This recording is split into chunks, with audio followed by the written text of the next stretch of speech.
Asambleísta Carlos Velasco.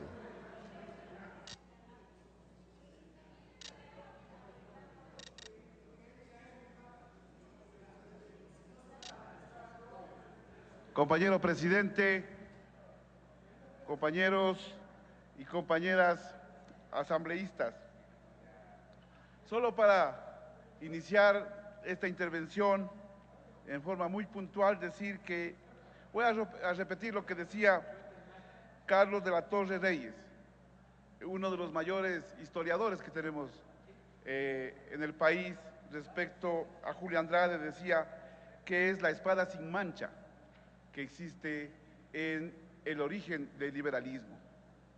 Y entonces, si es esta espada sin mancha que traduce toda esa historia y reflexión de este proceso de liberalismo, tiene muchos elementos importantes más allá de sus propias construcciones políticas ideológicas de Julio Andrade. Pero estas construcciones políticas e ideológicas de Julio Andrade rebasan evidentemente nuestra provincia del Carchi y se van a Europa. Es uno de los mayores políticos, oradores, literatos y constructores de teoría política que ya se tiene desde esa época. Por lo tanto, fue asambleísta como nosotros. Y entonces aquí viene la reflexión hacia nosotros. Por eso, con muchísimo gusto, yo he dicho que apoyo esta propuesta que tenga algunas características de orden lógica, básicamente. No podemos nosotros declarar héroes nacionales. Está la propia ley de héroes y heroínas que lleva esa caracterización.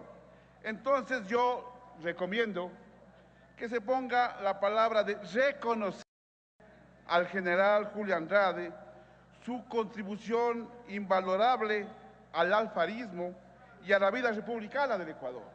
Es un hecho de trascendencia y de mucha importancia.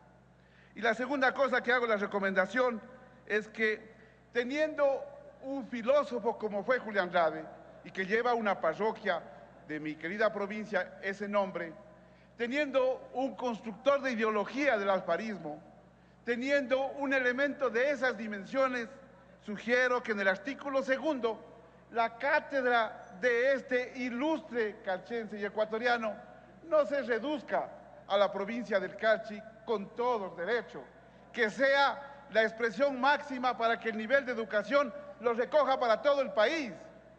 Eso es lo que se debe proponer y lo que yo estoy sugiriendo, que esa cátedra se la recoja a nivel del Ecuador como se la está recogiendo en algunas universidades de Europa, como se la ha recogido en algunas universidades de América Latina ese pensamiento de Julio Andrade. Y entonces la sugerencia es que se le tenga a esos niveles y a esa dimensión de Julio Andrade. Julio Andrade tiene otras características que están dentro de la propia historia. ¿Sabe cuál es la otra característica? Es que siempre fue un ejemplo de ser humano que estuvo en la política y que siempre pensó en los otros, sin ninguna dádiva, sin ninguna cosa que pueda regalarse en forma aislada.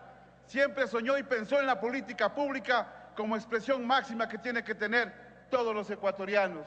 Y entonces también que se recoja toda esta propuesta de este brillante carchense historiador y filósofo y político para que sea escogido y leído y estudiado, para que no tengamos la inmensa posibilidad de escuchar lo que escuchamos ahora, que en vez de verse y analizarse debates y planteamientos políticos, había gritos, insultos, cosas destempladas que todavía siguen indignando a los ciudadanos que somos asambleístas y que tenemos otros sueños y otras convicciones por nuestro país, y que el grito y el insulto no llegan fácilmente a conseguir votos.